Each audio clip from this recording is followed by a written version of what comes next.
Assalamualaikum warahmatullahi wabarakatuh. Halo semuanya.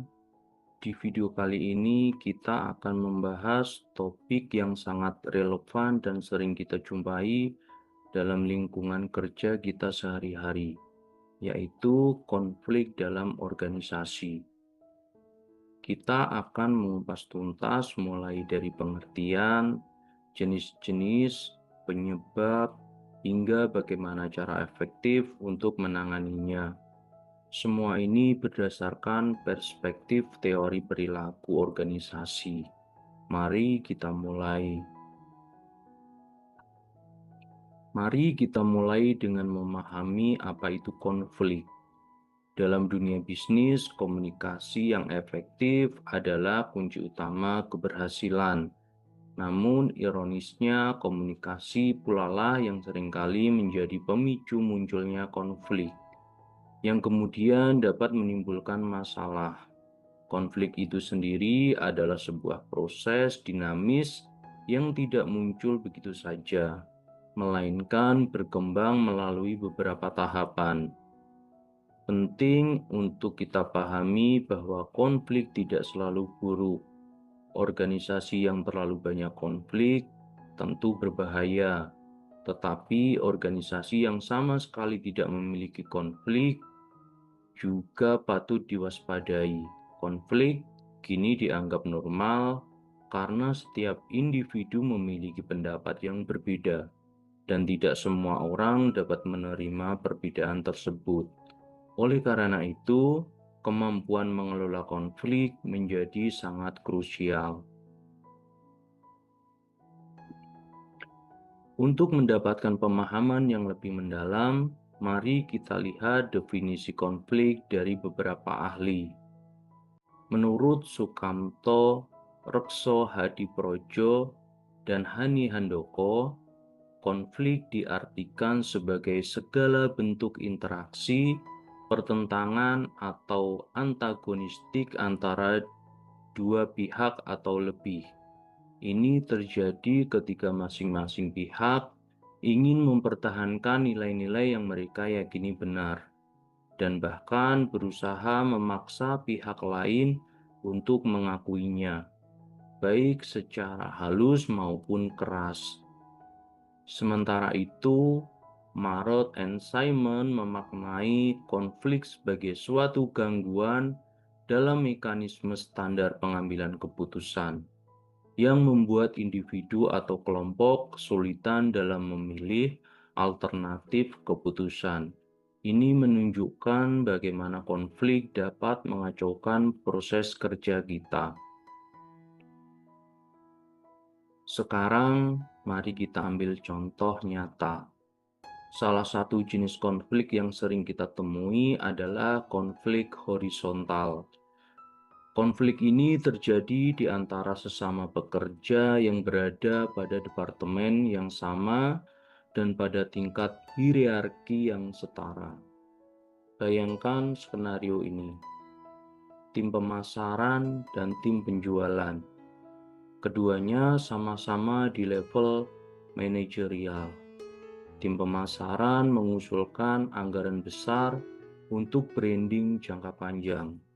Sementara tim penjualan bersikeras membutuhkan lebih banyak anggaran untuk insentif penjualan langsung guna mencapai target kuartalan. Jelas, ada perbedaan ide dan kepentingan terkait alokasi sumber daya di sini. Dan inilah inti dari konflik horizontal. Lalu, mengapa konflik seperti ini bisa terjadi? Ada beberapa penyebab utama. Pertama, perbedaan tujuan antar unit organisasi. Meskipun kita bekerja untuk satu tujuan besar perusahaan, setiap departemen memiliki spesialisasi dan tujuan operasionalnya sendiri. Tim pemasaran fokus pada citra merek, sementara tim penjualan pada angka penjualan. Kedua, persaingan dalam menggunakan sumber daya. Sumber daya seperti uang, material, atau sarana lainnya seringkali terbatas. Ketika ini terjadi, setiap unit akan bersaing untuk mendapatkan bagian terbesar, dan ini adalah potensi konflik. Ketiga, diferensiasi unit organisasi yang tidak cocok dengan tujuan operasional. Perbedaan perilaku, tujuan, dan budaya kerja antar departemen dapat menciptakan potensi konflik horizontal. Terakhir, sistem kompensasi yang tidak konsisten juga bisa menjadi pemicu. Jika pekerja di departemen lain dihargai dengan kriteria berbeda, ini bisa menimbulkan rasa ketidakadilan dan ketidakpuasan. Jika konflik tidak ditangani dengan baik, dampaknya bisa sangat merugikan. Pertama, komunikasi akan terhambat. Bayangkan tim pemasaran dan tim penjualan jadi enggan berinteraksi. Kedua, kohesi atau keeratan hubungan antara tim akan terganggu. Akibatnya, kerjasama tim akan menurun, bahkan mengganggu proses produksi dan menurunkan produktivitas secara keseluruhan.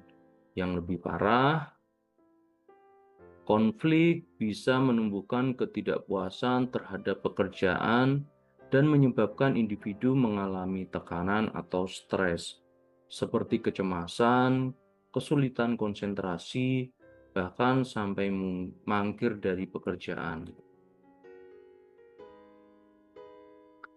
Namun, jangan hanya melihat sisi negatifnya.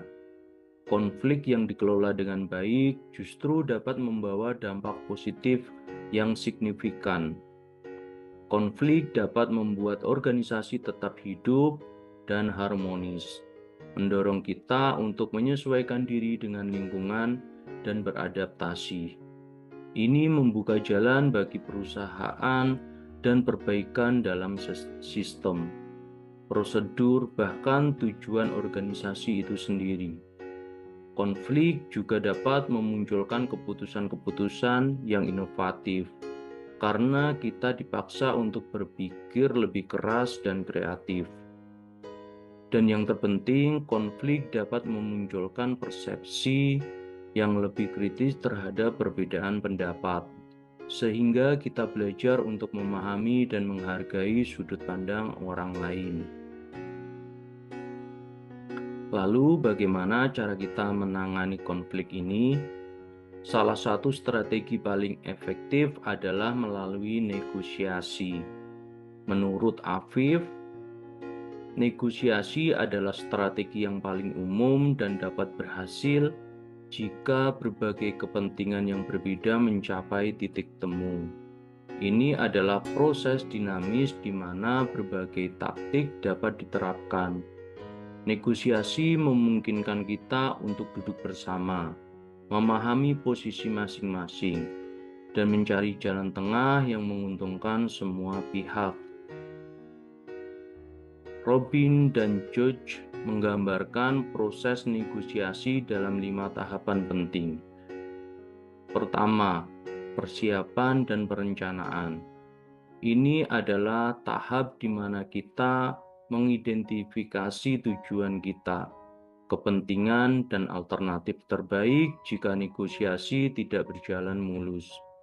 Kedua, mendefinisikan yang menjadi dasar aturan atau ketentuan, menetapkan batasan dan prosedur yang jelas. Ketiga, mengklarifikasi dan mengesahkan, memastikan bahwa semua pihak memahami inti permasalahan dan posisi masing-masing.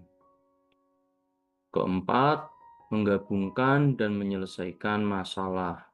Disinilah kita mencari solusi kreatif dan saling menguntungkan. Dan terakhir, menetapkan dan melaksanakannya, meresmikan kesepakatan dan memastikan implementasinya. Dalam negosiasi, manajer dapat menerapkan beberapa taktik Ada taktik face to face yang mengasumsikan adanya saling percaya sebagai dasar negosiasi. Kemudian ada taktik persuasi, yaitu menggunakan metode yang santun untuk meredakan pihak lain dan mencapai posisi tawar yang lebih baik. Kadang ada pula taktik tipu daya, yaitu menyajikan argumen atau informasi palsu. Namun, keberhasilan taktik ini sangat tergantung pada seberapa baik negosiator mengenal pihak lain. Kita juga mengenal taktik ancaman, di mana pihak yang lebih kuat memaparkan konsekuensi negatif jika tidak ada kesepakatan. Ada juga taktik janji, di mana pihak yang lebih kuat membujuk pihak yang lebih lemah dengan janji akan menepati komitmen. Dan yang tak kalah penting, taktik konsesi. Intinya adalah membuat konsesi secara wajar, tidak terlalu banyak namun cukup untuk mencapai kesepakatan. Sebagai penutup, mari kita simpulkan. Konflik adalah bagian tak terhindarkan dalam setiap organisasi, baik yang berasal dari faktor manusia maupun struktural. Namun, kemampuan untuk mengelola konflik menjadi sebuah kompetensi krusial, terutama karena konflik yang tidak tertangani dapat menurunkan produktivitas perusahaan.